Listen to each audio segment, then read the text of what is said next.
What if he falls down the stairs while he's running and, like, crashes into it and, like, busts his head open? At least he'd already be in a hospital.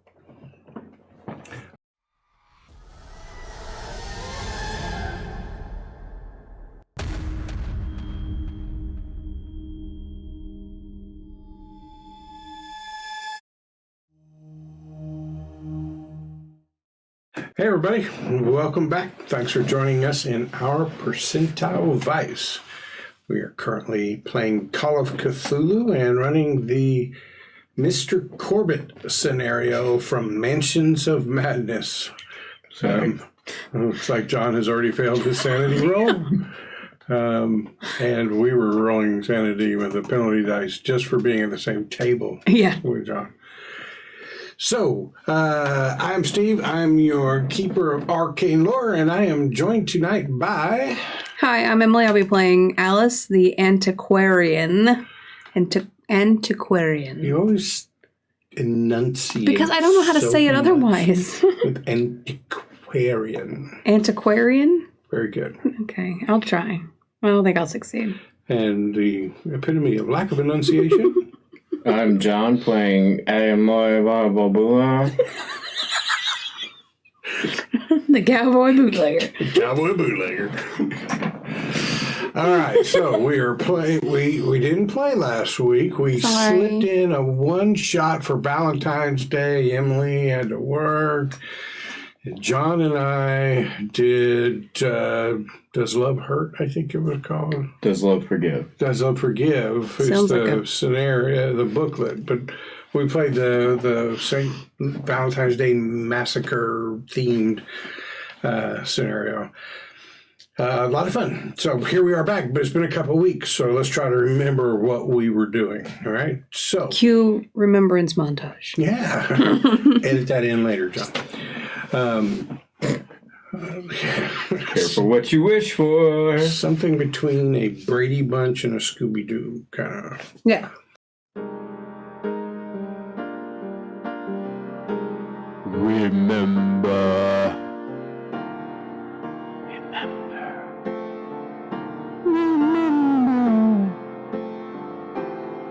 Do you remember? Remember.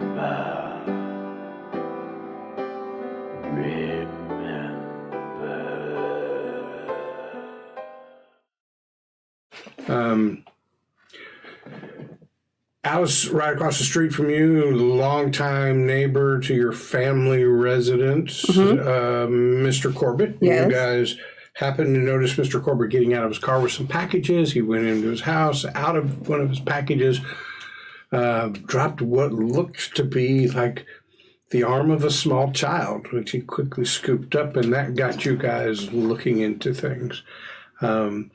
John spent some time snooping around and in Mr. Corbitt's house while he was away.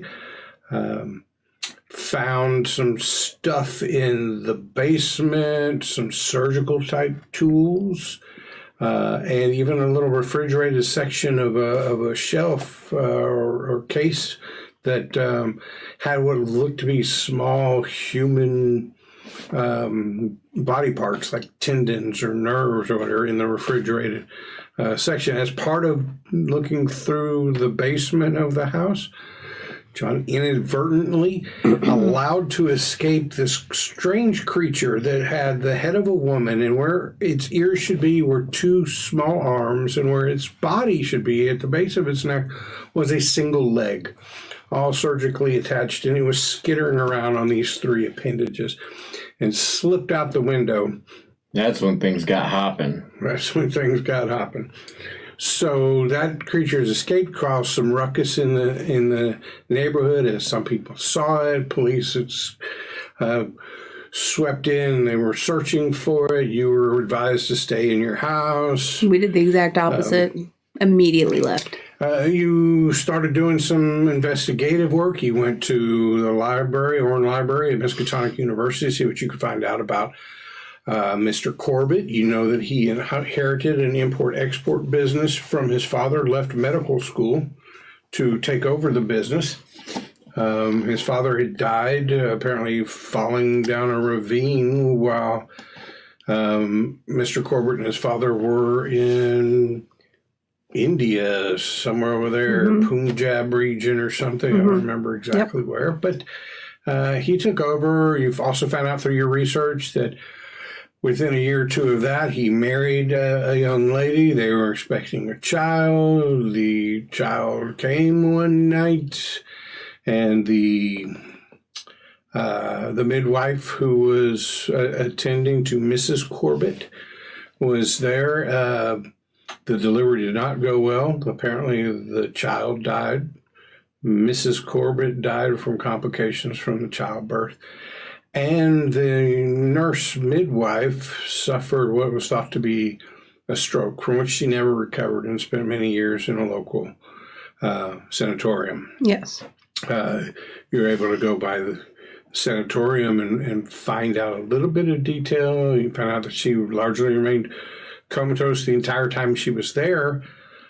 But right before kicking the bucket, she became lucid enough to utter just a single sentence. And basically, it said that the thing was crazy, had no face and really no body, nothing at all. It should have died like the other one.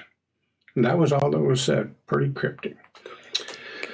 As also part of your investigation, you decided to kind of check out Mr. Corbitt at work. You went to his business for his import-export activities in his warehouse, scoped it out a little bit.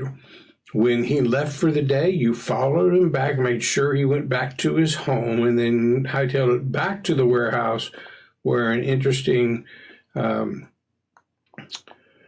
caper ensued, whereby Alice distracted the guards while Sir Lancelot, Jackson Morris, snuck his way into the building. Yep. Found out that it was largely an import-export business, but looking over the books in one of the office, you found that, one, it wasn't as profitable as its profitability had been declining over years. It was still profitable, but was declining. And you notice from the books that there was a monthly payment made with the title of medical expenses, and that payment was going to a Randolph Tomaszewski. Yes. And then you made a quick look through the warehouse. Mostly it just looked like your normal shipping crates, but you did see a really small box that was labeled differently than all the others. This one said, "Attention, Mr. Corbitt," and it was marked in such a way that you could tell that it was from the Indus Valley. The Indus Valley over there in India. But you slipped out. Alice did a amazing diversion by pulling the damsel in distress and falling in the road. Performance skill sucked, so the guy absolutely didn't buy it. But John didn't have enough time to slip out, and you guys made your way back home. Right. Got back home, got in, you peer out the window. You notice that the cellar window that the weird skittering three appendage creature had slipped out of had now been boarded up. And you notice the windows crack, or the curtains open a little bit, and Mr. Corbitt look out, and then the door flew open and Mr. Corbitt comes storming out of his house. Right. What shall I do? I am going to the back door. I feel like there's an Alice Get Your Gun reference somewhere in here. Are you getting your That's gun? what Alice is going to do. Alice is going to get Are you getting her the rifle. The rifle? No, a grown-ass man is hightailing it across the street to my Right now, house. he's just coming out of his door and quickly making his way across his porch. Well, we believe in home turf defending in You this being house. right across the street from him, it could look like he's coming directly for Oh, you. well. I'm scared of him. He's got weird things in his basement. Okay. so you've got your apple. Jackson, doing anything? I'm going to the back door. When I hear the front door open, I'm going to circle around and grab my shotgun out of the car. Oh, yeah, you left it in the car. Oh, no. Or at least that's my plan. However you want to make me roll it. No, that's good. So Mr. Corbitt comes storming out straight off of his porch, straight to the steps that lead down to the sidewalk, making a beeline, and then he takes an immediate right, and he goes to the window that's been boarded up, and you can see him checking the security of it. Has he attached it well enough, as if like he was just checking it from the inside or whatever, and now he's checking it from the outside, and appears satisfied with the handiwork that this cracked window will not allow anybody to enter or escape. Okay. And goes back inside on this lovely April Monday evening. Not much happens for the rest of the night. So, it's evening time. You're settled down in your house. You've got some time to think about things.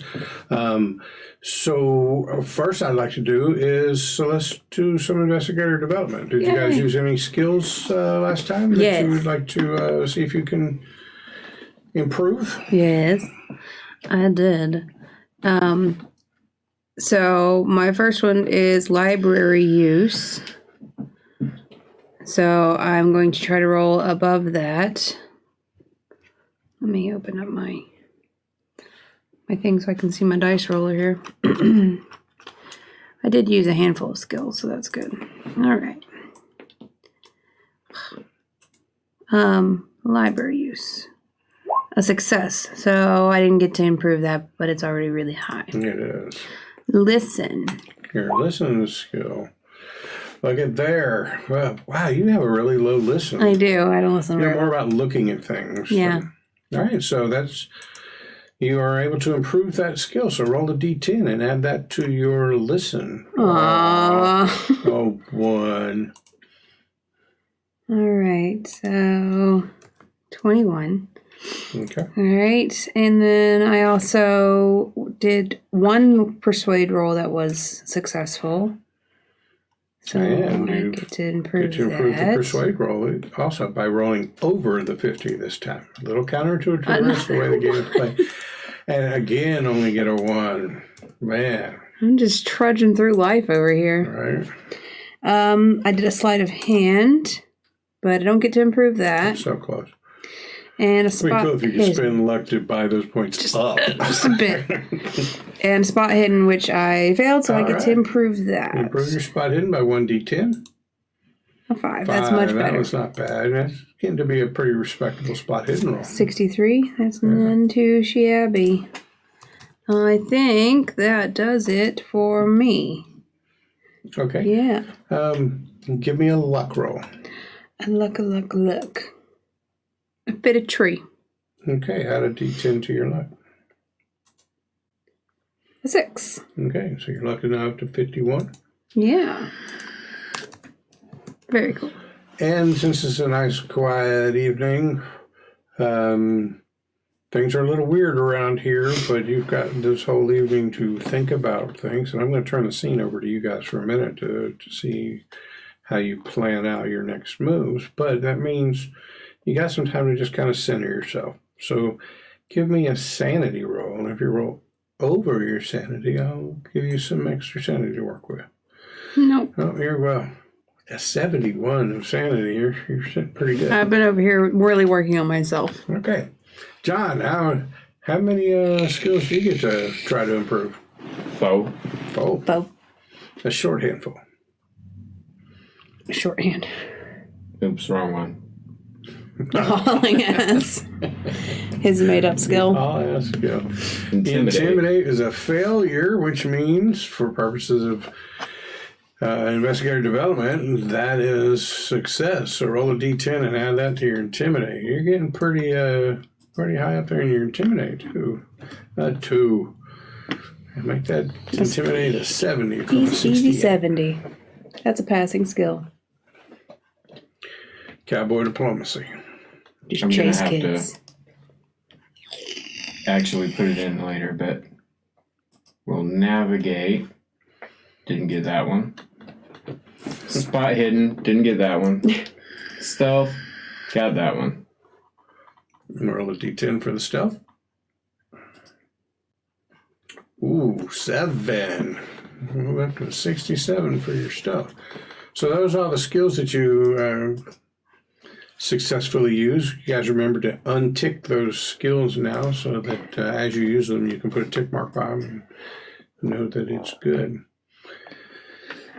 And John, if you would, when you finish updating your stealth score, and I forget what the other one was, you Roll luck.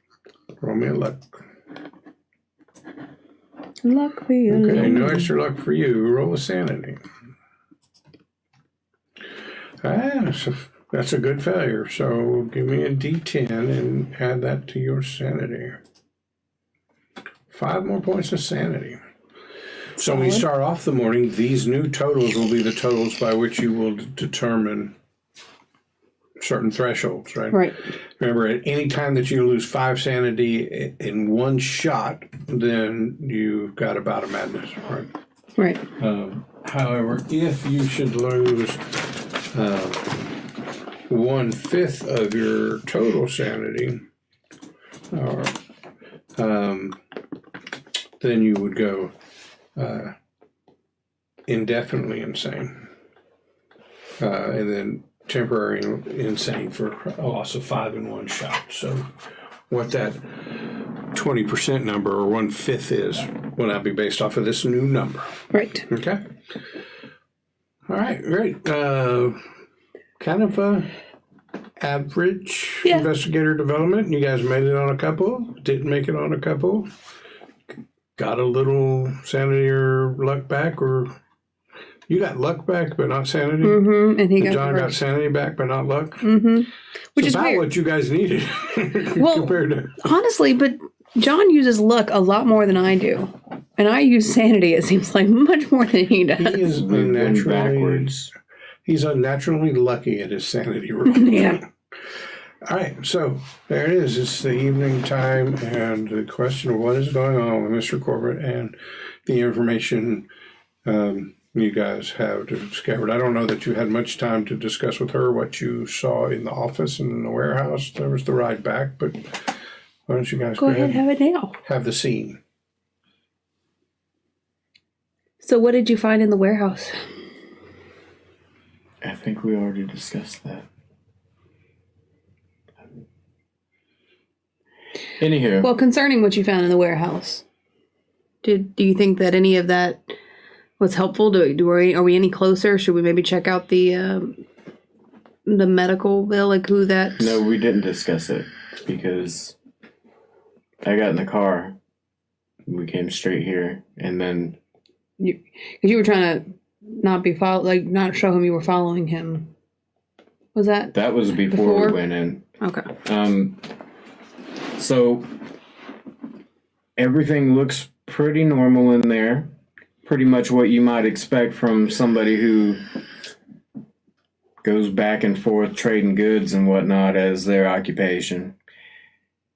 But I looked in the books, and don't get me wrong here, I ain't really a math guy per se, but it doesn't seem like business is good. And that, okay, maybe he's having some downtime, but there's a regular recurring payment for some kind of medical services that I couldn't find out anything about. But there is, in amongst all the rest of the business capital in that warehouse, there are a few special looking boxes. Smaller, dressed up different, and they are addressed directly to Mr. Corbitt. And they say that they are from the Indus Valley. Right. which I don't know if that's west of Texas or east. I ain't never heard of it before. You know. So you can tell him that it is from India, probably close to the Punjab region you had read about when you were researching Corbitt. Who was the medical payments being made to?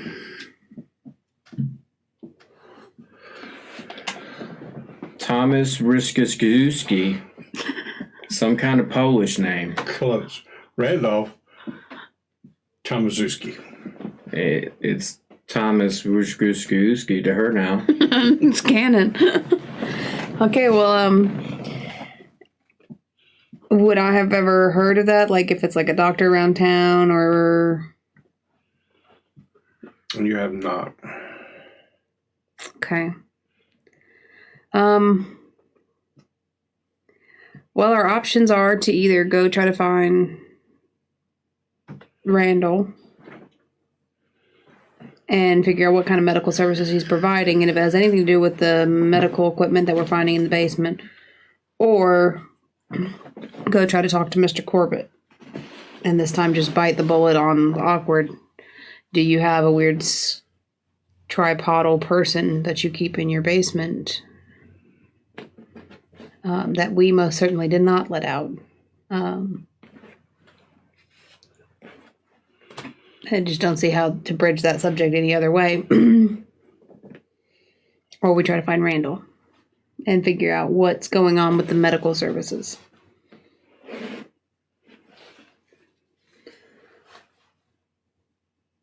Now, back in those days, I could call up an operator and be like, could you connect me with Randolph Kryszkowski? And they would have the directory. Yeah, but in that case, it's going to be important for you to know that his name is Tomaszewski, because if you tell her Kryszkowski...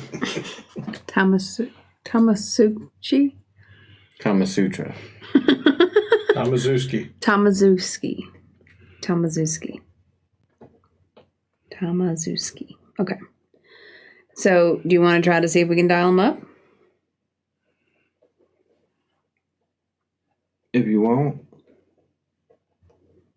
Or we can maybe try to call Rick and see if he knows anything about Randall Tomaszewski. Sure. Randolph. Rudolph.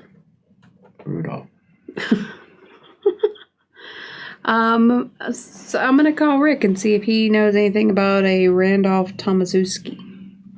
Okay. So I will call. So, yeah, you call Rick's office. It's 6 or so, 7. And you waited for it to get dark before we tried the caper at the warehouse. So it was probably more like 7:30 or 8. But after about 4 rings, yeah. Rick Stevens, PI, what can I do for you? Rick, it's Alice. Oh, hey, kid, what's going on? I've got a lead that I thought you might help me pinpoint down. I'm looking for someone by the name of Randall Tomaszewski, or Randolph Tomaszewski. You ever heard that name before? Tomaszewski. Hold on a second. Let me get a pen and paper. Randolph. How do you spell that? I spell it for him in perfect English. Give me a luck roll. See if... Success. That's cool. I really need John to give me the luck roll. Does he remember the letters he saw in that book?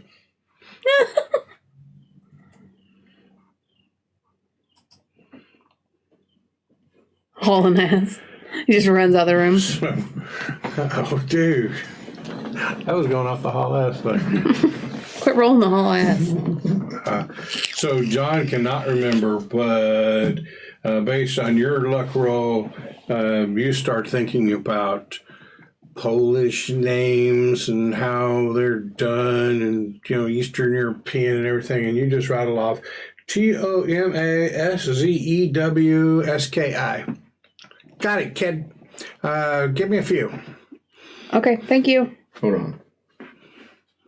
You should know this by now. Get the hat and let's take it from the top. Take it from the top. I forgot the hat. It was after hours. He had a couple fingers of Going scotch. topless.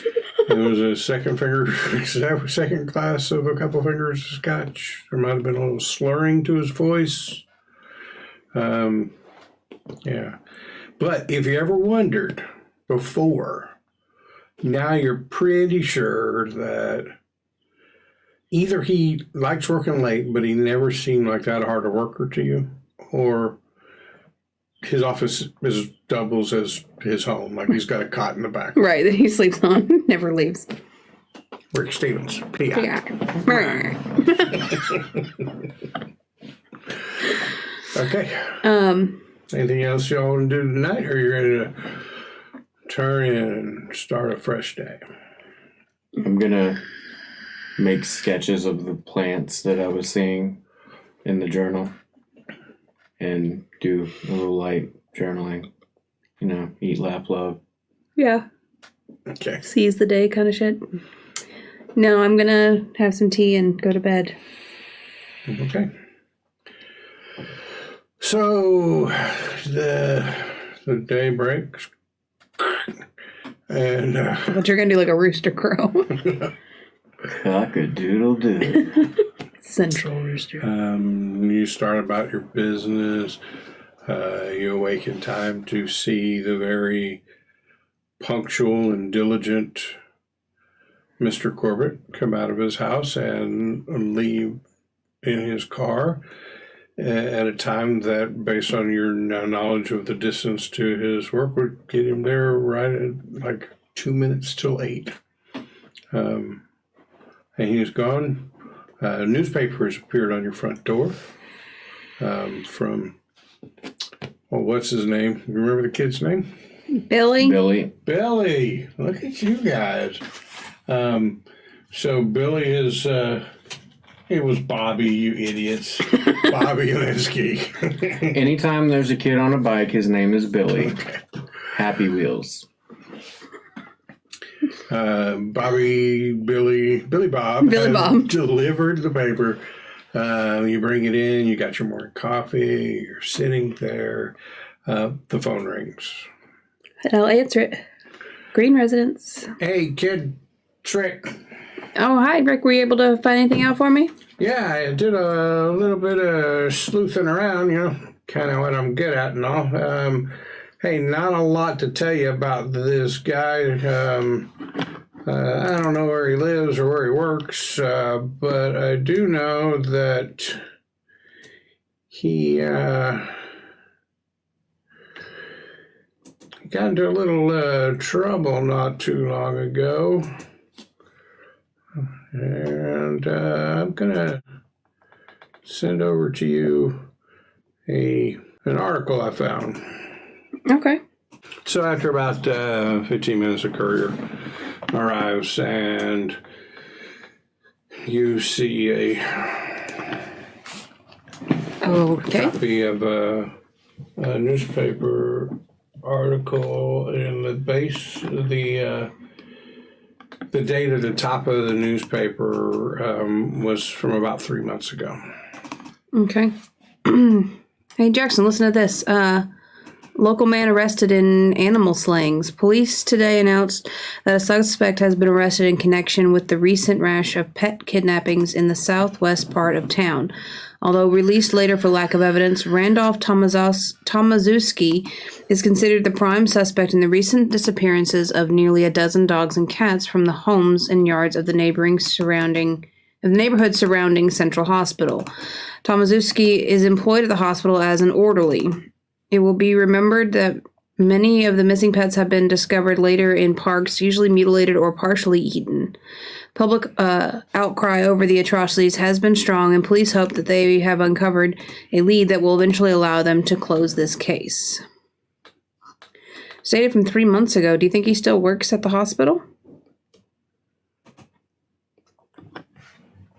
There's one way to find out. Yeah, we could take a trip. Is Central Hospital close? Yeah. So we could take a trip down to Central Hospital and see if we can find Mr. Tomaszewski.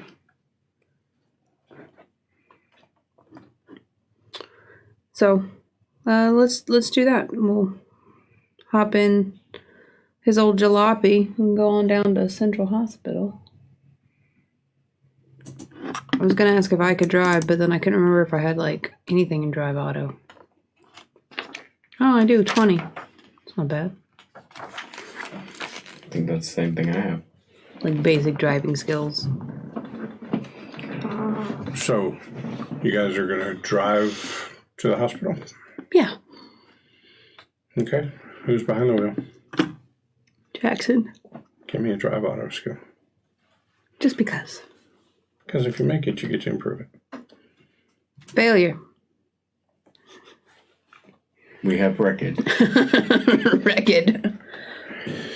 So at some point on the way there, you fail to use the arm signals out the side of your car because your car either doesn't have them or they're no longer working. Turn indicators. So using the arm signs, you try to make a right turn, but you're way late putting the signal up and you can't get over, so you end up having to drive around the block and make 3 lefts to come back to the way that you wanted to go to turn right. So it takes you a little longer to get there than you would. But it is probably 9 o'clock, 9:30. And you're in the hospital.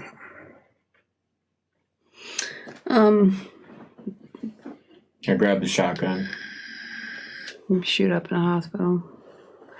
I will not be taking any firearms. All right, let's just go in the front desk and see if we can find somebody who knows Mr. Tomaszewski. I'll put the shotgun back on the gun rack.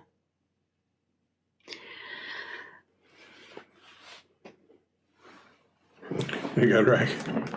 You got a gun rack in your car. I thought we had already established that at some point.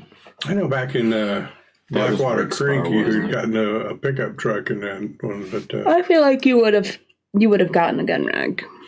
You know, I feel like that would have been like, you know how some people get like the specialty floor mats and all stuff. Like he got the gun rack.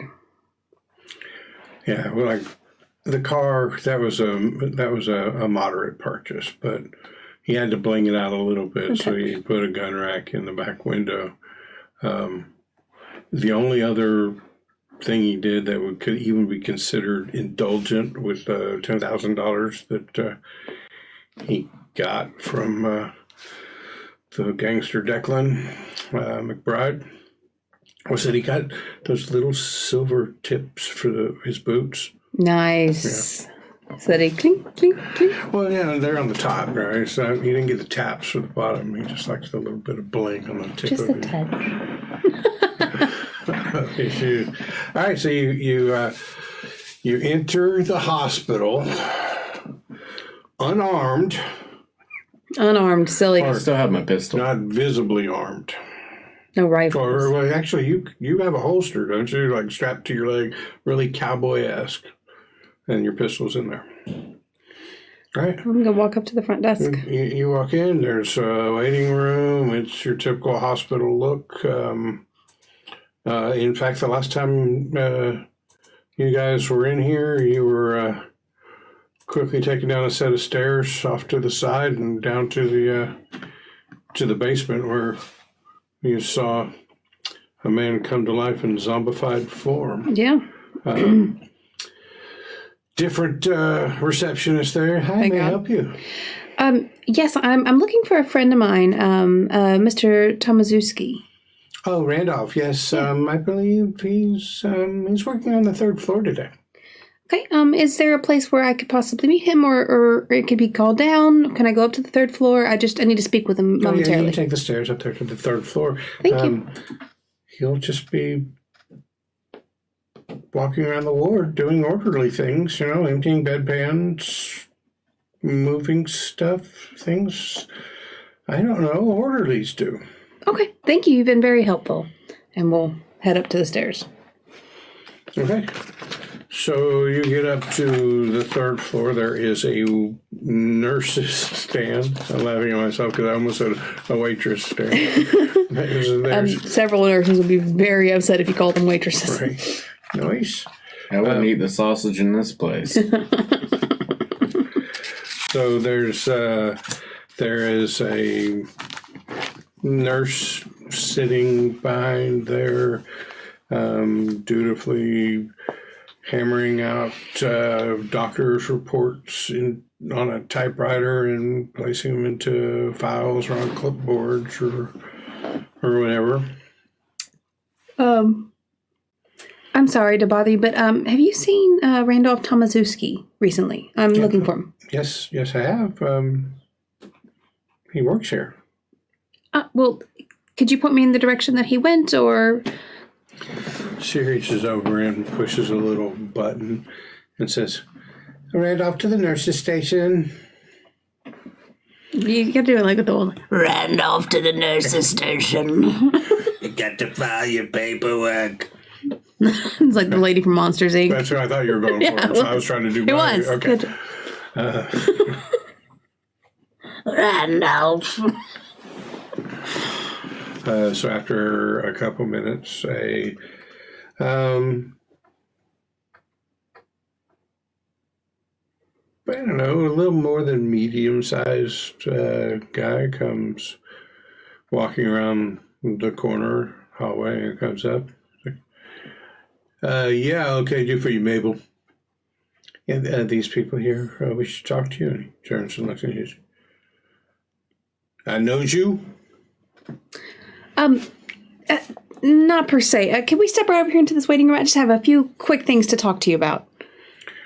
Hey, so there's just a little waiting area. It's not like a room with a door, and just someplace for like family members who are visiting folks on this particular ward to sit, have a cup of coffee or whatever. So, yeah, he follows you over there. Okay, we'll sit as far, to the back as we can. Randall, my name is Alice Green. I'm here because I'm looking into some sensitive matters that need your utmost discretion. I'm an investigator, and I am looking into some of the movings and going-ons of a certain business that seems to have been doing business with you. Now, you are under no investigation, and your business is your own. I don't really care any kind of, activities you may get into, but I do need to know about this business. If you get what I'm saying, I'm looking for bigger fish than, we might come across today. But I am looking into some of the inner workings of Mister Corbitt's import and export business. And I was wondering if you could shed a little bit of light onto your involvement with his business. So he looks at you, and then he looks at Jackson, and he goes, roll me psychology roll. Both of you. Oh, no. I failed it. We both failed it. And I'm not spending the 48 left. Yeah. Only 36 luck for you. No, thank you. Would either of you like to push the roll? Sometimes I think we forget about pushing rolls. If you were to push this roll, the result of a failure will be that probably this guy will feel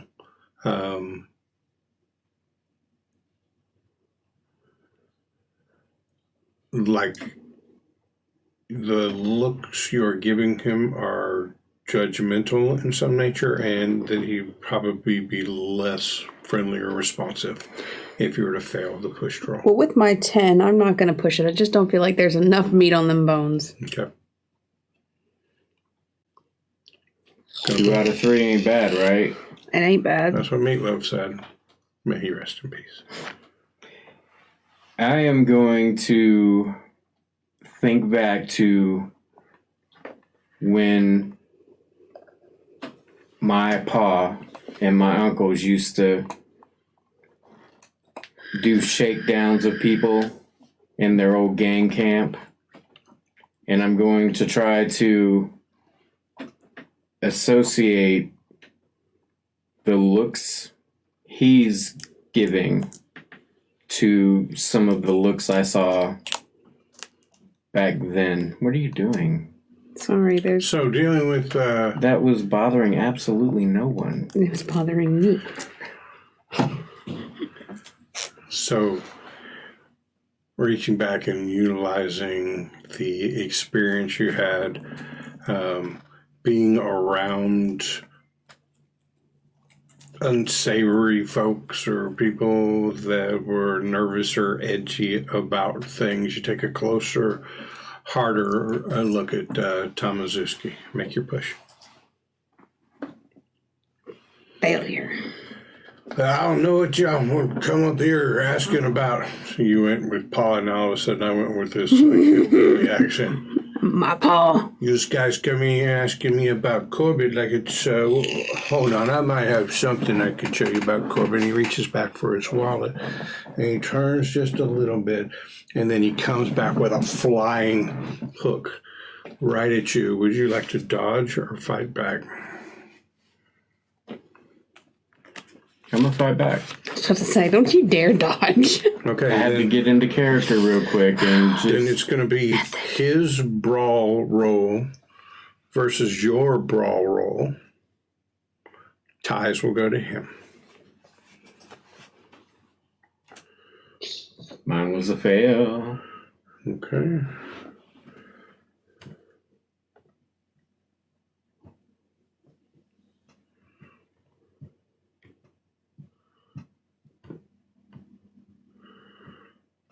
So I'm opening up his character sheet so I can roll it so everybody can see.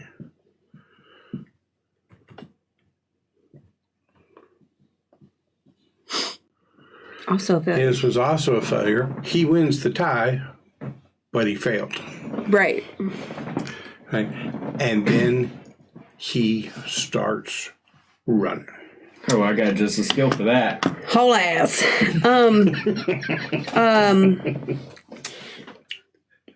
I've never seen you fail that roll. Can I try to trip him? Since I wasn't trying to dodge it, I had a little bit of time to.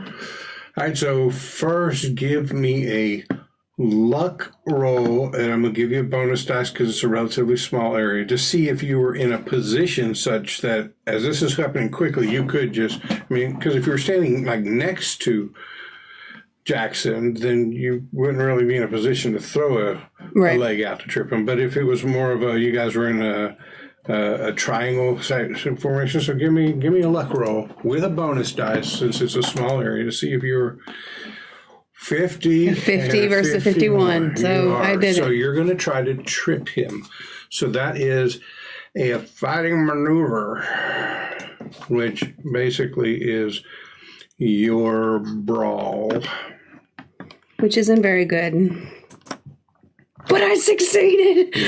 And against his dodge. And he got a hard success. So he sees you throw the leg out and jumps over, and he starts bolting down the hallway. You need to know my dexterity. Yeah.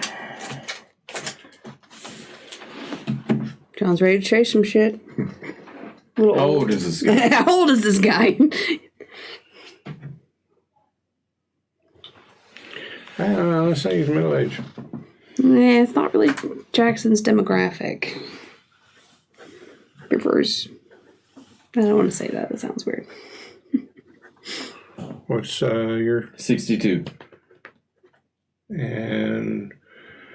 Alice? 51. I'm sorry? 51. I thought you said 81. 50. Yes, I'm Dexterous.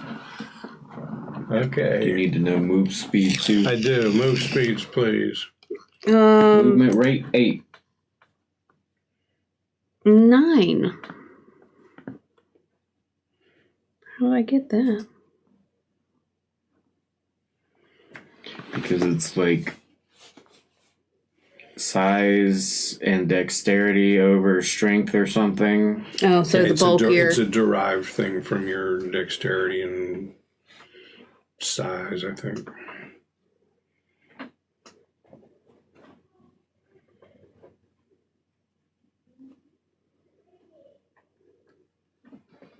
Okay. The dreaded chase rules come back out. See if I got a quick reference to them. Because I don't want to mess this up. This one could be... Joel's favorite mechanic. Chase rules. Kind of fun. I can't believe we didn't talk about the chase rules when we had that little talk. I realized that when I was editing it. Because you had said something specifically about it in the beginning, and we never actually brought it up again. It is one of the cool things about it. All right. All right, so everybody make me a con roll, please. I failed. We have a failure from Alice, a success from Randolph, and a failure from Jackson. What if he falls down the stairs while he's running and, like, crashes into it and, like, busts his head open? At least he'd already be in a hospital.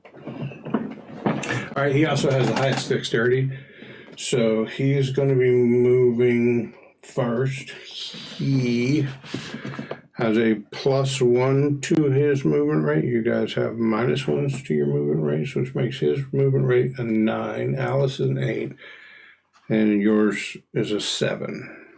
You should have just shot him. So you each get 1 movement action, and he gets 2 movement actions. So he is using his action to move farther down the hall. As you look down the hall, there are some doorways on either side.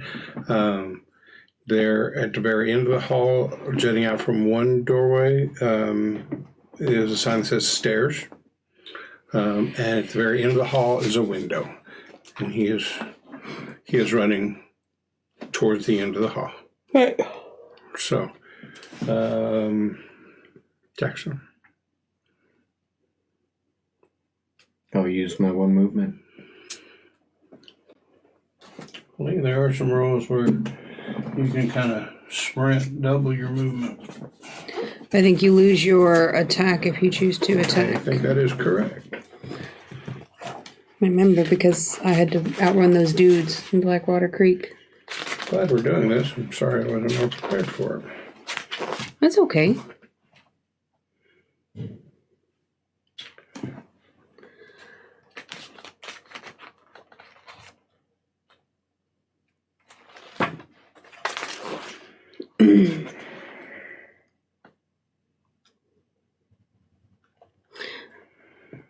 So everybody out there watching, John was asking me if Alice lost her job, what would she do? Like, what kind of business would she open for herself? And I decided that I would open a rival antique store to Abner Wicks. And then my entire marketing campaign would be just like undercutting his marketing campaign, like they do on Twitter between like the Wendy's and the Chick-fil-A's and all that stuff. And what did you say that Jackson would do?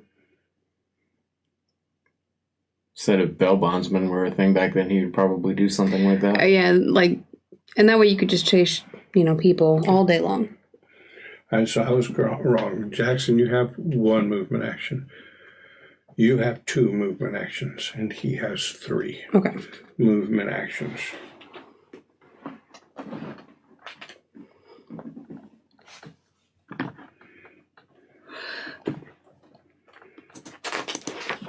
But Jackson doesn't really have a job right now. I mean, so you could still become a bail bondsman. Yeah, Hannah, it is actually called haul an ass. It's not an actual skill. John wrote it in. Yeah, I just made up a thing. And he gives himself 100% chance of success that he can just haul ass at any time. I don't even remember why you did that. Something happened and you decided you wanted to roll a haul ass and just typed it in. But I don't remember what we were doing. Was that when you found your bush steak or was that when you were chasing children? I think it was chasing children. No, it was recently. Oh. I've So, only actually had a chase scene with 1 child. 2. It was the same scene, though. You chased the kids in Blackwater Creek. Chased the kid in Blackwater Creek. And then you chased some teenagers. Those aren't children. They are to, like, anybody who's not a teenager or a child. To They're me. college age. It's children. Yeah, your sister was a child 2 years ago. She's still a child to me. In my heart. But now John keeps just rolling it and like messing up the rolls in the gen. So I can't find it. I'll finish looking it up later. But if you would like to move it, use your action on top of your movement action to move more. Kind of like in D&D, right? Yep. You can. I'm pretty sure that's how it But works. it's only one more movement action. It's not double your movement, right? So you have a movement of 2. You could forego making an attack or whatever and take a movement of 3. Yeah. Okay. So he is down the hallway, and Speaking of movements, do I see any bedpans in the hallway? roll me a luck roll. We just left a bedpan. Well, the orderly obviously isn't doing his job right now. Extreme success on a cart up against the wall in this hallway is some towels, maybe some sheets, and on the top of it some stainless steel bedpans, clean, sitting. Aww. Yeah, sorry, I wouldn't give you the satisfaction. As you roll, Come on, bush steak. You want a bush steak? Not on that one, brother. Okay, I'm gonna grab one anyway and throw it at him. Use one movement and then throw. Okay, so give me your throw skill. So he started out 1 ahead of you. He has moved 3. You moved 1. So he's at I'm going to need a hard success on the throw. Yikes. Yeah, you're not gonna get it, but 6 points. You get your hard success. 6 points. yeah, It's I'll use right that there. Spins the leg. All right. So you grab this. While running, you see the bedpan sitting on this cart. You grab one and one that's pretty sturdy. And it's a little bit awkward, but so you turn it sideways and kind of like overhand frisbee throw it. And bam, hits him right in the back of the head. And let's say a 1d3 on damage. Do you have a damage bonus for Jackson? No. Neither of us have damage I'm bonuses. pretty sure I don't. Nope. And, if anybody, can find in the Keeper rule book the actual damage caused by a thrown bedpan, just drop it in the comments, and I'll make sure to update the game later. It's a full 3. Full 3 points of damage. And I was hoping it would be number 2. Number 2 damage. see what you did there. Pretty crappy of me. Yeah. It was. But when you come up with an idea, I mean, you were loyal to it, defecated to it. Defecate. Loyal and defecated. True blue. I mean brown. All right, that makes it Alice's turn. You have a movement of 2. He is 4 spots ahead of you. All right. I will use my full 2 movement and then forego an action to take an extra movement so that I can be within 1 space of him. Okay. So you're just one away from. So you Yes. went. Gotcha. That takes it to the beginning of the round. So he stumbles, right? He just got clocked in the back of the head with this thing. He turns and looks at you guys. He's almost at the end of the hallway. And so he looks up and he sees, and he grabs the doorway for the stairs, turns the handle, and the door won't open. He's like, son of a bitch. So he turns and he starts trying to open the window. And I'm going to... This dude's going to jump out of a 3rd-story window. Are you going to try? Break a leg. We're going to count that as a barrier. a barrier, an obstacle.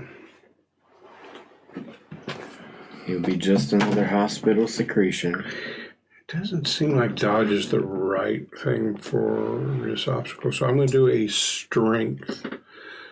Yeah. He's going to have to use his action, which could have been to attack. He's going to use it to try to make a strength roll to open up this window. A critical. And he throws it shatters open the glass. and dives out the window. That makes it Jackson's turn. I'm going to calmly stop and find a way to get to some stairs. I'm not jumping out. So when you get down there towards the end of the hallway, you notice, and it is obvious, this is a turn the handle and push the door open. No. But you remember him pulling between the panic that you guys know something about him and Mister Corbitt and the running and getting conked on the back of the head. He just brain farted it and tried to pull the door open, but wasn't willing to spend enough time to actually cognitively realize, oh, this is a push door. When it didn't immediately open for him, he went for the window. And you could just go and open the door. So, right. That guy. Can we edit him in? Sure. So when you get there, you see that this door will obviously open. You can open the door going, and now you're only about 5 feet from the window as well, because the doorway was at the end of the hallway. I'll look out the window and see what he's doing down there. You look out the window and you see his body contorted on the pavement in ways that a body shouldn't go. There is a growing pool of red blood. John's already reaching for a sanity roll. I do not care. Why, fuck you. Let me just see. You're staining the concrete. That would be great if there's a. Now, even if you miss, if you make the sanity roll, no, you're good. So it's a pretty gruesome scene. Like an arm bent behind him in a way that an arm shouldn't be, and a leg bent out from him in a way that is physiologically impossible. And a ever-growing pool of blood at his head. Nurse. Alice, it's time to go. Okay. And we're gonna take the stairs and, if a side exit exists, and get ourselves out of this hospital. All right, so you go down these stairs and you get down to the first level and you come out of those stairs. This is a different set of stairs than you went up. There is not a door to your immediate left, which there's just another window there. And if you were to look out that window, you'd get a much closer view. In fact, give me, are you trying to avoid looking? Probably not. Okay. To be honest and realistic. Coming down the stairs, Jackson's coming, come on, we got to get out of here. You know what just happened, and you know that he looked out the window and then said, come on, we got to go. So it's like passing by a wreck. You can't help yourself, and you look. So give me a sanity check, please. I got a success. You guys are not much fun at all. Yeah. So you look out and you see this much closer. You can see that part of his head is kind of crushed in, like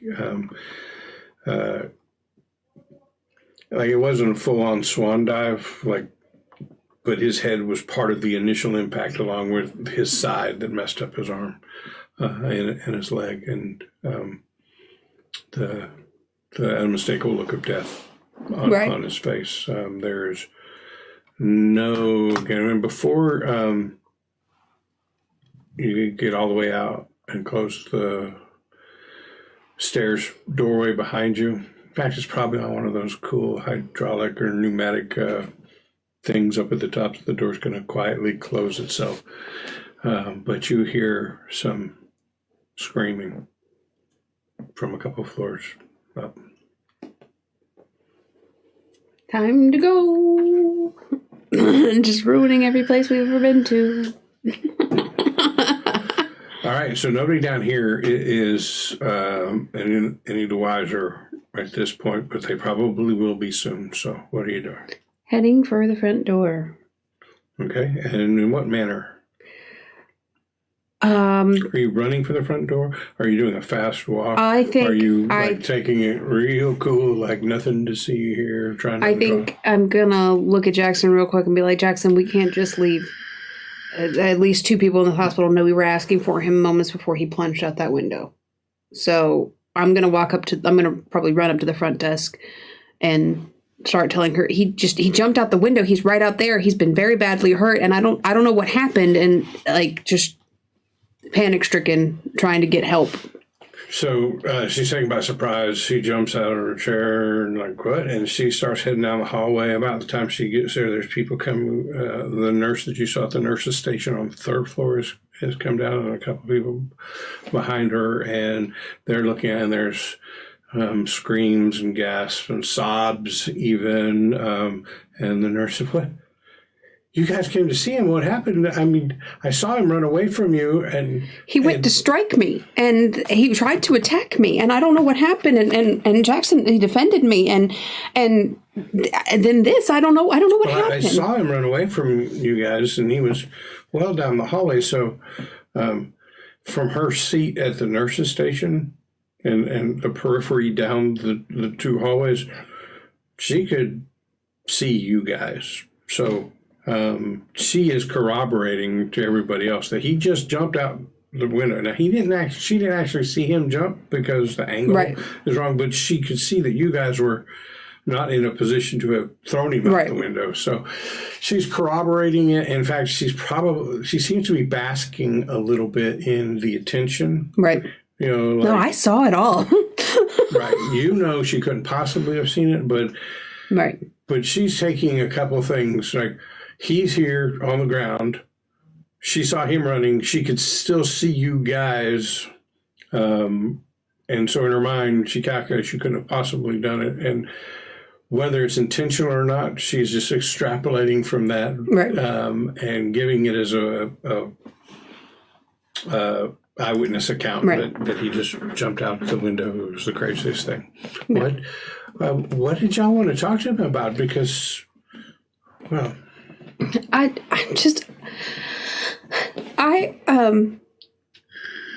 sorry, and I'm gonna clutch to Jackson. I can't. I'm so sorry, and I'm gonna try to angle it. All right, so by this time, some people in a little bit more authority will come by. You suspect that they're doctors. In my mind, this hospital is not overrun with administrators. It's more like the doctors fill those kind of roles. So there's an elderly doctor, not the guy you know from the morgue, but elderly doctor trying to calm everybody down.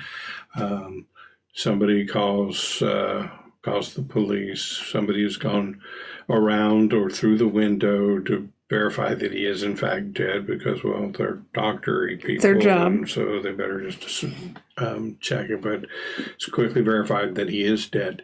So the doctor talks to the nurse from up at the station, then he asks to speak with you. By this time, a couple of police officers have arrived. And so off in a little side room, doctor and a couple of police officers. Okay, so Miss Jones has told us that you came up to talk to him, and then, well, she says he just went crazy, ran down the hallway and jumped out the window. Do you mind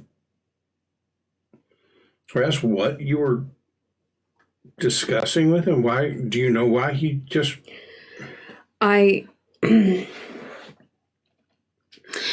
It had come to my attention that he may have been having relations with a friend of mine, and they were not on good terms, and I had hoped to come and maybe smooth things over on her behalf. And when I said her name, he went ballistic, and then he swung at me, and Jackson stopped him, but then he took off running, and then he couldn't get out the door, and he flung himself out the window. Okay, ma'am. Please, just calm down. Nurse, would you get her something for her nerves? And then the police officer starts talking quietly with the doctor, and then the police officer, I'm going to ask y'all to just wait here for a quick moment. As they're walking out, you can hear the doctor saying to the police officer, yes, I mean, I can show you where he worked and things he did, right? And after about 30 or 40 minutes, they come back, and the doctor is where he was fully in charge of talking with you before, and the officers were kind of standing back and not doing anything. Those roles have reversed. The doctor is like really quiet. The look on his face is strange, and the police officers sit down and say, yeah, so you guys are obviously witnesses to all this. Could I get your name, please? Certainly. My name is Alice Green. Okay, and so he's writing down in his little book. And you, sir? Lancelot Milton. Mr. Milton. Okay, Miss Green and Mr. Milton. So we just had a look at, his supply cabinet where he worked. Because, I don't know, talking to him, I think you said you're on behalf of a friend that he was seeing. Yes. Look, we looked through some things, and apparently among his belongings was found a small chest. It's the manner that we often use here for keeping or preserving things, and in there were several canvas wrap packages containing, and you see at this point the doctor is standing back there, just like this is a PR nightmare. Containing. Well, let me ask you. You wouldn't happen to know when this friend of yours and the relationship? Is there anything you can tell me about that? Do you have any knowledge of what kind of things he'd be keeping in his personal belongings up there? No, they met once at a less than reputable establishment. There may have been a small exchange of nightcaps that went one way or the other, and then he was a no-show. And I was just trying to get him to go and maybe settle things with her. They didn't really have like a relationship per se. Right. So, Miss Green, could you give me your phone number? Certainly. Look, this looks like a suicide. Probably there's just some strange surroundings with his effects. So, I don't think anything will overcome this. But if we need to get in contact with you again, certainly, and I'll give him my and so my he jots it extension down, and him and the doctor, and he says, you guys are free to go, but again, may need to contact you. And as he walks out, and with the doctor walking out with him, give me listen rolls.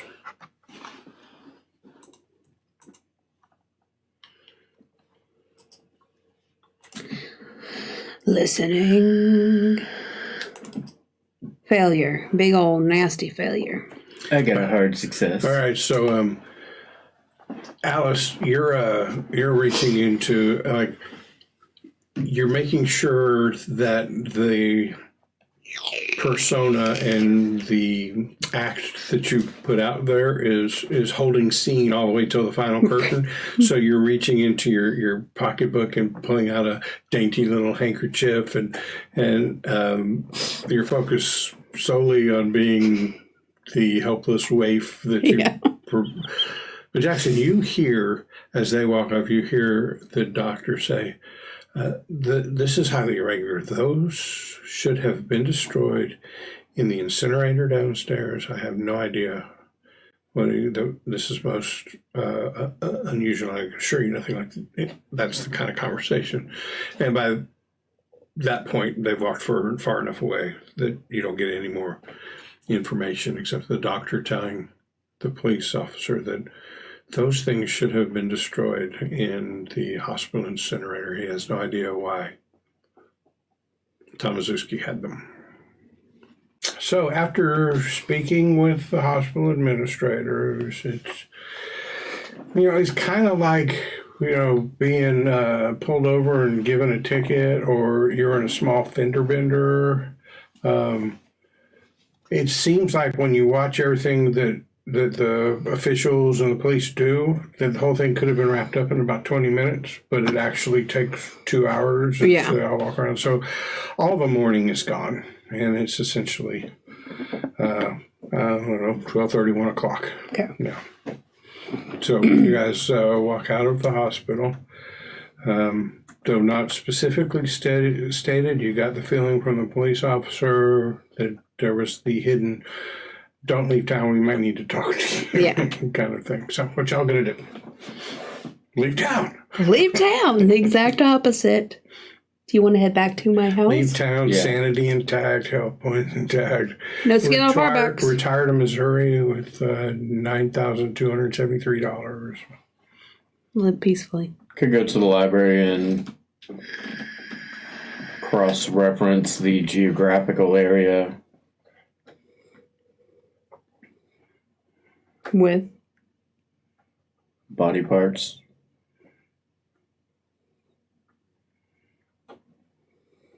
I don't understand. He has the crates, the special crates from the Indus River Valley. We pretty much know that he's dealing in some kind of body parts trade personally. Right. So, the way I look at it, this Cowboy splaining. the third time we've come across some of these city folk get their nose into something that they shouldn't be messing with. And while he's not courting a ball of organs and whatever in the woods that's spitting out water for crazy moonshine that heals you and makes you go crazy and turn into a tree. Reference back to our Blackwater Creek scenario, which you can find on YouTube, video on demand, Percentile Vice. Sorry. Train of thought, but... Or trying to call some crazy ball of worms out of a book. Right. He seems to just be protecting his kid. But if that's the case, why hasn't he stopped? Why is he still getting those body parts? Body parts from the crazy guy who yeeted himself out the window? 1920 slang, yeet.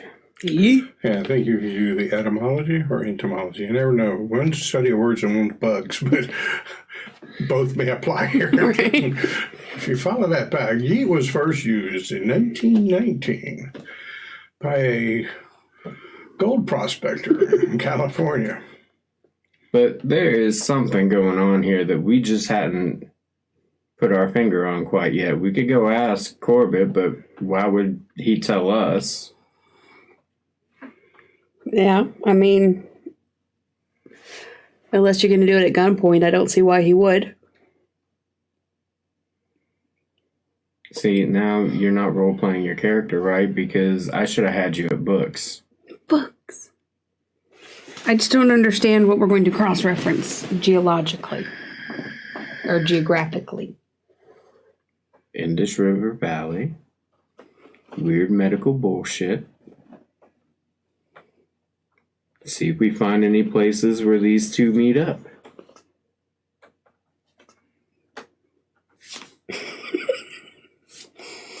You from the Hidden Leaf Village over there? I don't understand that reference. It's a Naruto reference. You won't let me watch Naruto. I never told you can't watch Naruto. Okay, we got to figure out what we're doing. I just don't see any value in that. I mean, If you really want to, we can. I just don't see what we'll gain from that. But I don't know what else to do either. Besides confront Corbitt. I mean, I understand that he's not, out here. So you guys are just in the parking lot? In his car. I'm sitting in the car in the parking lot? Yeah. Okay.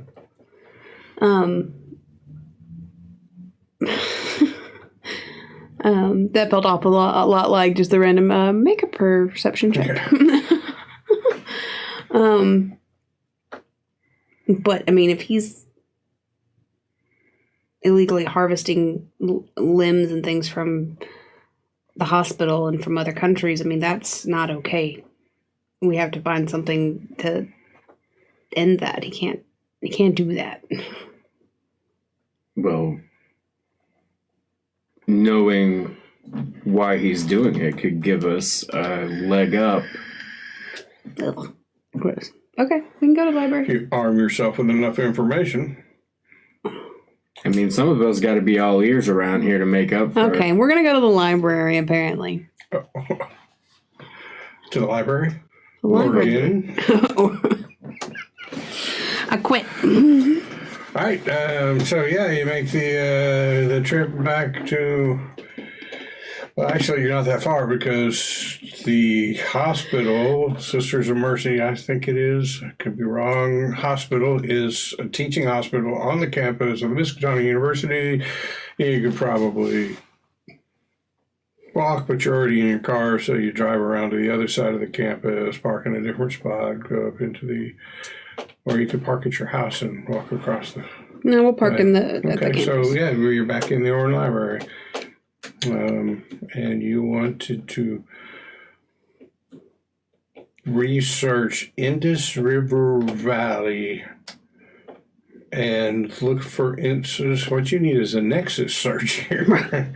Indus River Valley with the words body parts within 17 words of Indus River Valley. Give me all the references. Too bad there's no computers around. So to find any indication of a connection between body parts and the Indus River Valley, I'm going to need a very good library use roll. Talking hard, extreme. I am. All right. Before we get started, is there a phone in this library? Probably in. Well, there's one at the desk. In fact, I think you've used the phone that was at the librarian desk near somebody's office. But Dean, no, not Dean Fallon's. Somebody else's. Armitage. Armitage. I I got. don't think we met Armitage. We did. You did, but it wasn't these characters. No. Oh. I got an extreme success, a 2 against a 75. How do you cheat in electronic rolling? I don't know. John's been trying to figure that out ever since I started using D&D Beyond. I got those like 4 criticals in a row. While she's looking up stuff, I'm going to be using the phone, but we can do one thing at a time here. Who are you gonna call? Say it. Ghost Mustard. Ghost Mustard.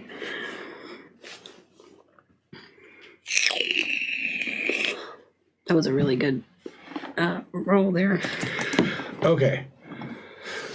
What you find is a book about different cultures and religion around India and the Indus River Valley, Punjab territory, or whatever. And you find mention of certain sects there that worshipped a god thing, demon thing called Ramasikva. And the book tells you that it was a multi-legged, multi-armed demon. And goes into some lore about, how they sometimes use hallucinatory drugs to, to commune with Ramasikva. And it was really like just a stab in the dark that because you were looking for the India connection and something about body parts, and where it wasn't really body parts, but it was multiple arms and legs, but somehow that connection, you found that thing. And let's say, make me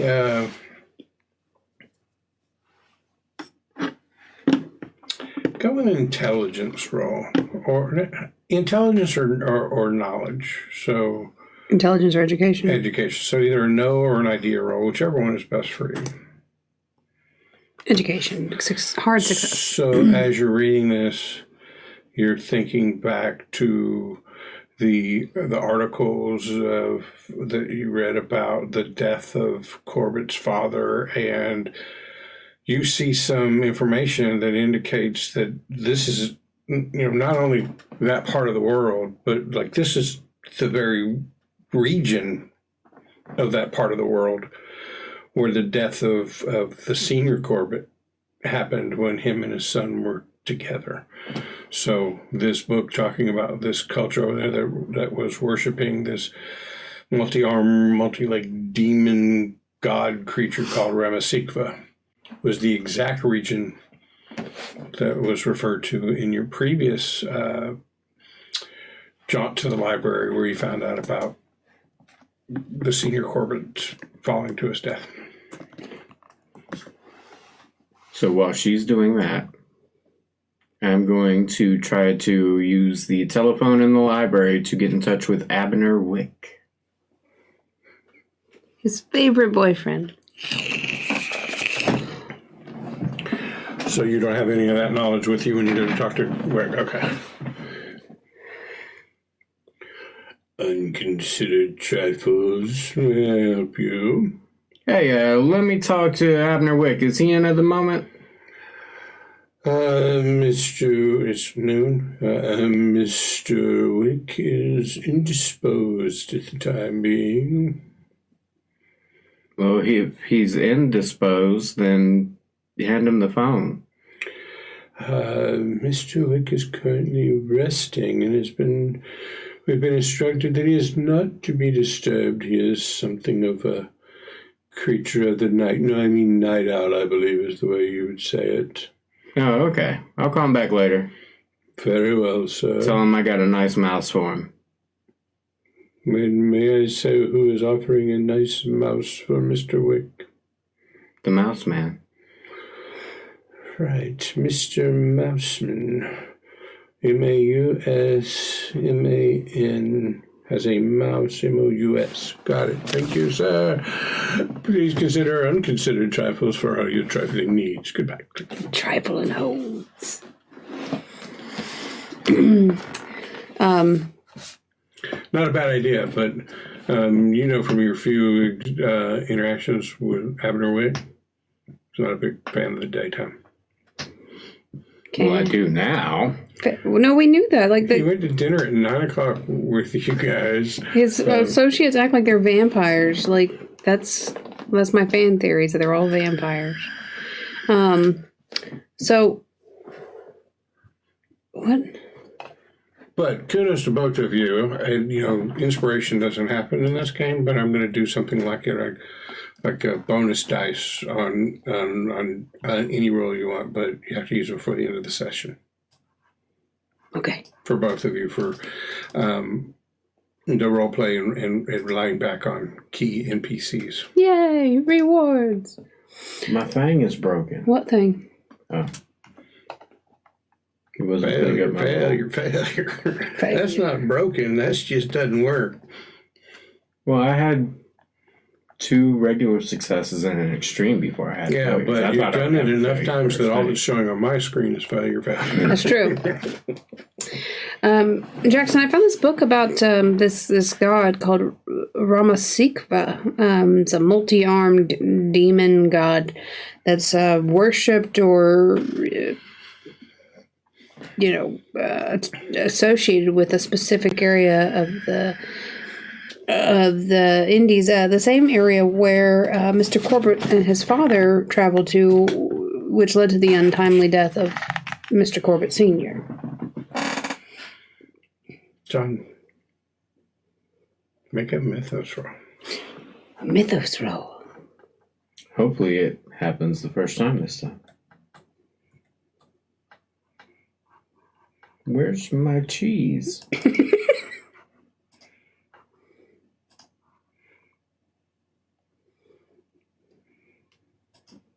It did.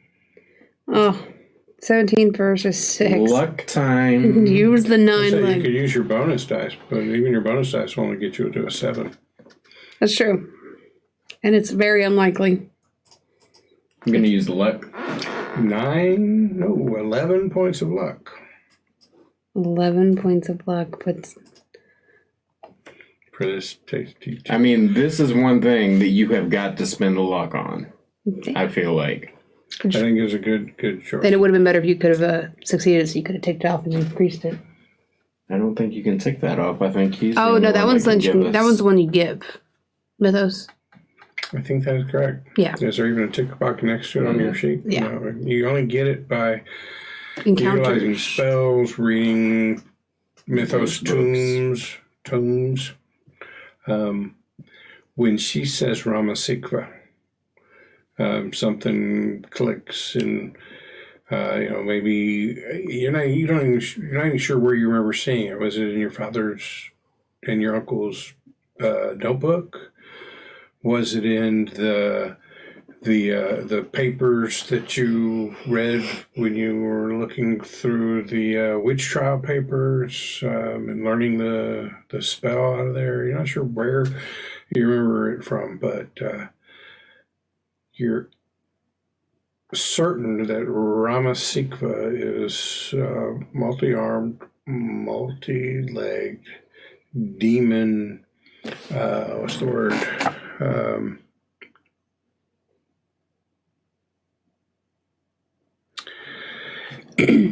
Avatar incantation. Like a corporeal Of Yog-Sothoth. Yog-Sothoth.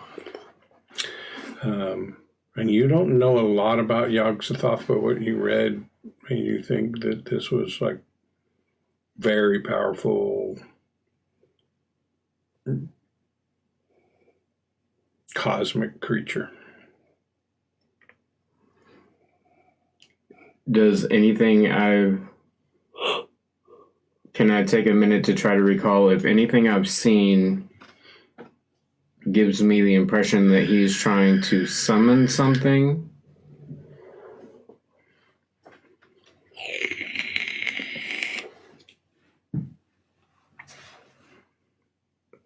Just remember the basement, the things he had set up, the way everything was situated. Was there an altar or something that is going to click in my head? Give me an idea roll. Or an occult?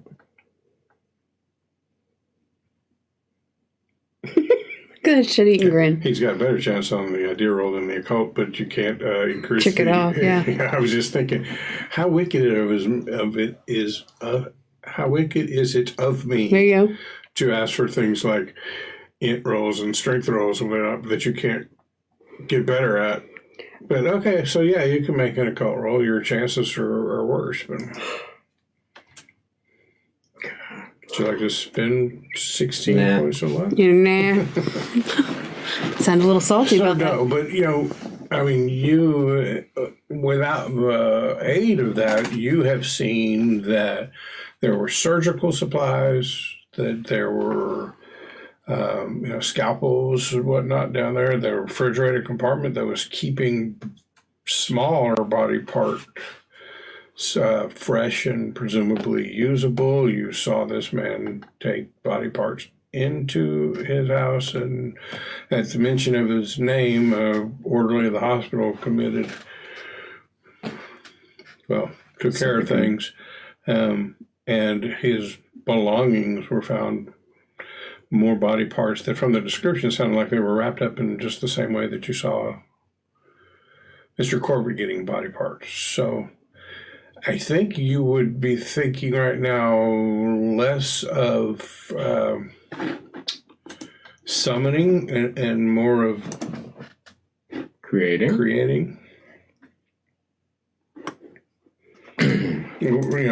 Having nothing to do with occult, because you did fail that roll. But just from the evidence that you have so far, you would not think summoning. So here's what I'm thinking, Jackson. So Corbitt and his dad go to the Indies, to the same area where this... The Indies is in the Caribbean. Sorry. Indus River. Indus River, my apologies. The Indus River area. Father dies. Have you seen that show, Actually, yet? Because you just actually her. Actually. Actually, these are the Caribbean. But they go to the same area where this Ramasikva is a known thing.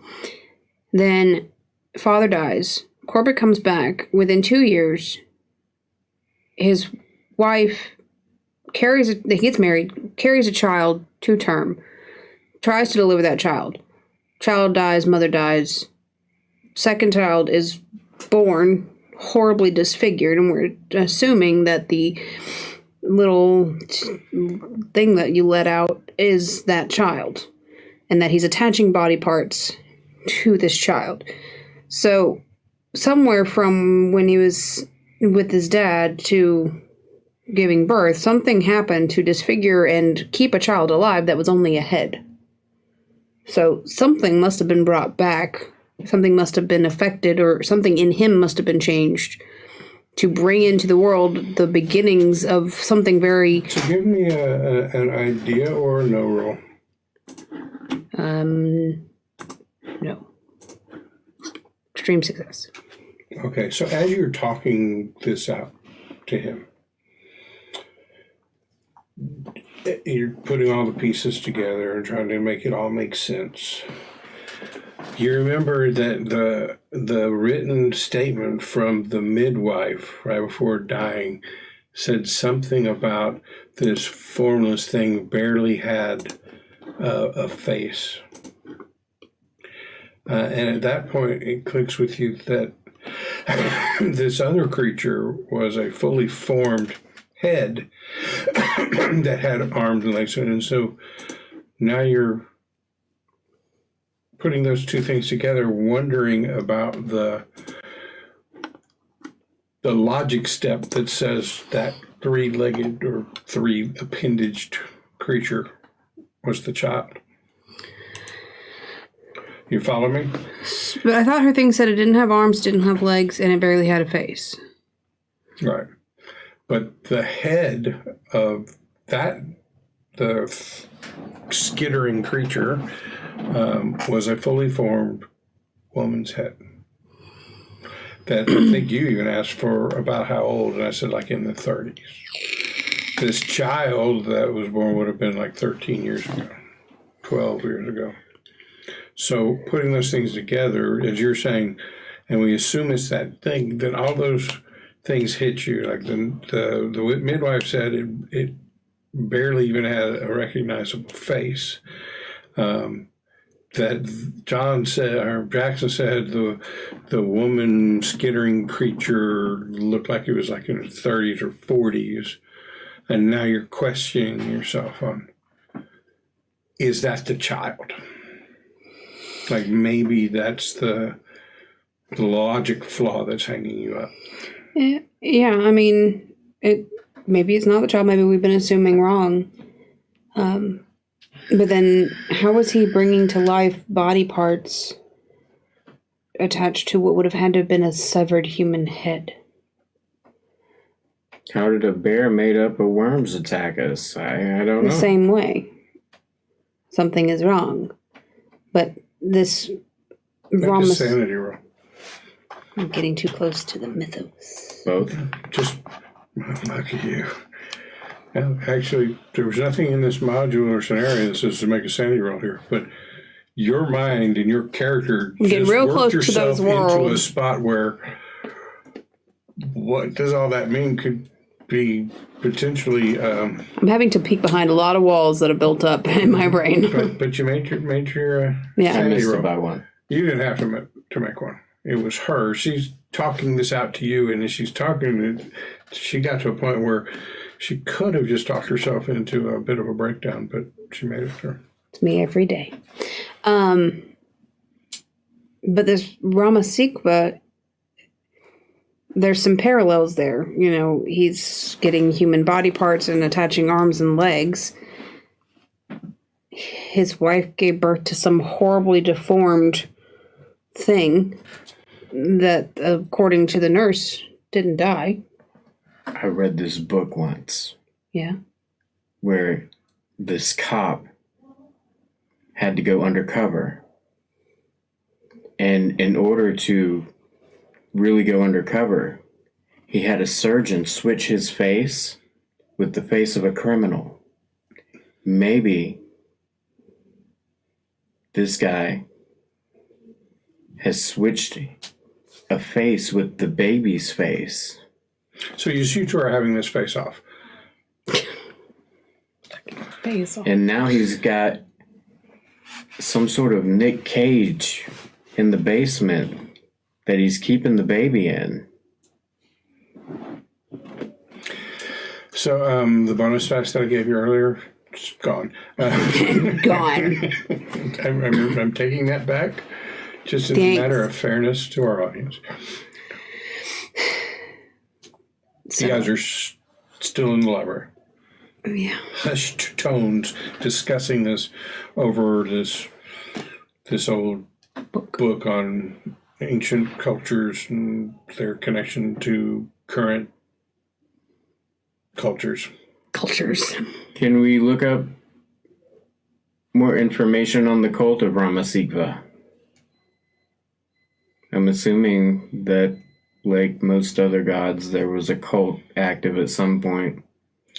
Yeah, I'm going to say with the really good library use roll, and while you were on the phone, when she ran across that connection, which is a little bit of luck too, because it wasn't like body parts, but it was like arms and legs. I don't know. Maybe as you're expanding your search, because you're finding nothing with body parts, you were like Right. looking for other things like that. When she found that, then she went looking for more information on that and was not able to find any. This is essentially all you got. But it was quite a bit. Ramasikva, Yogg-Sothoth, many arms, many-legged creature. And it is definitely connected to the exact region where Corbitt and his father were.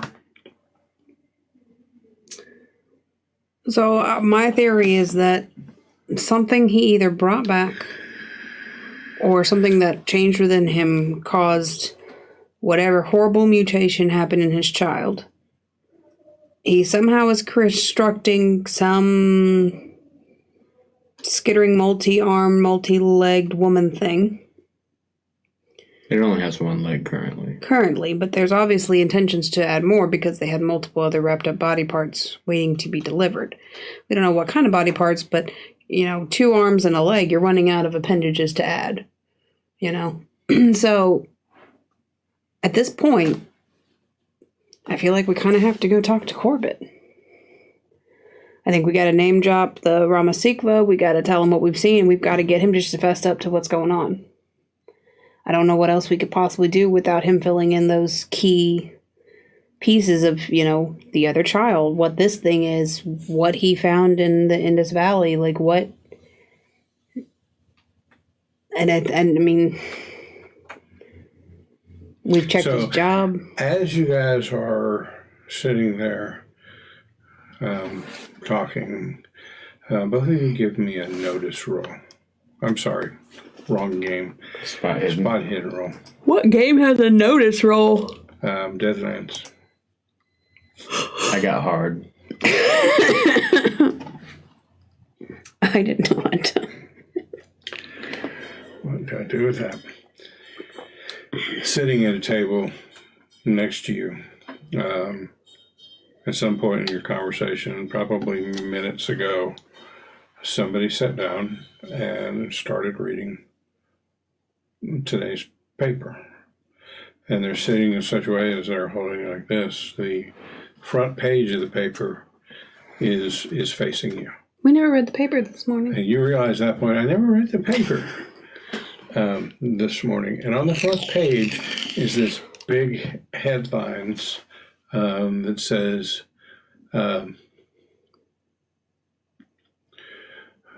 Feds commandeer body of feral cat. Smaller headline from the whatever the heck your neighborhood is called. Right. Can't read much more of it, but it immediately registers to you that the police were in the neighborhood. They were looking for this skittering thing, and they were just telling everybody it's probably just a cat. And then apparently the feds got involved and commandeered the body of it. So now the choices are talk to Corbitt, talk to the feds. And I'll be honest with you, the way our conversations usually go, the feds are not probably a good choice. Like, we have a pretty low percentile Vice of the survival rating of the people we talk to. Just Well, I'm down for killing some feds. But maybe Corbitt will be a little more inclined to speak, knowing that we know where that thing came from. I mean, got a little dirt on him. Feds have his little skittering thing. Your desire,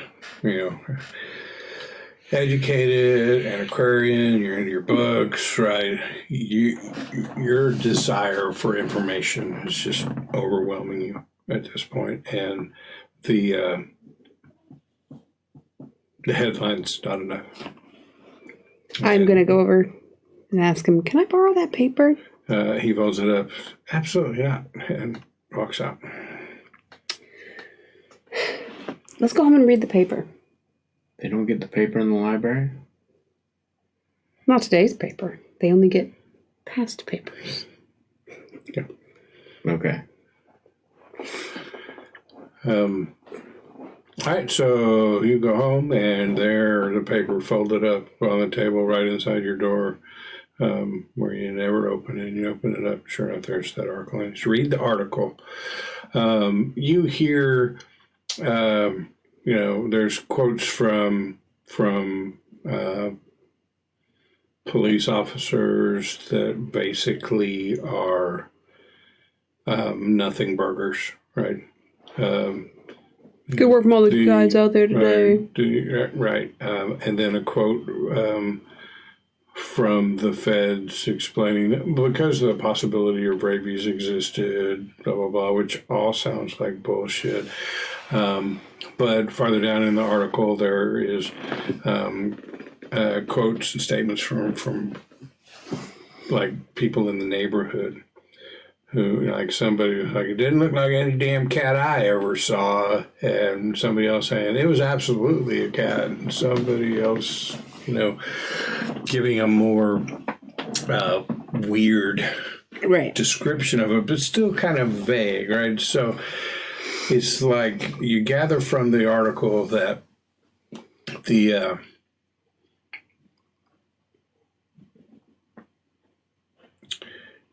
creature was the one that John saw, but nowhere in the article does it says it's just a head with two arms coming out of the ears and a leg, but there's enough it was something really weird kind of thing. Right. That it had been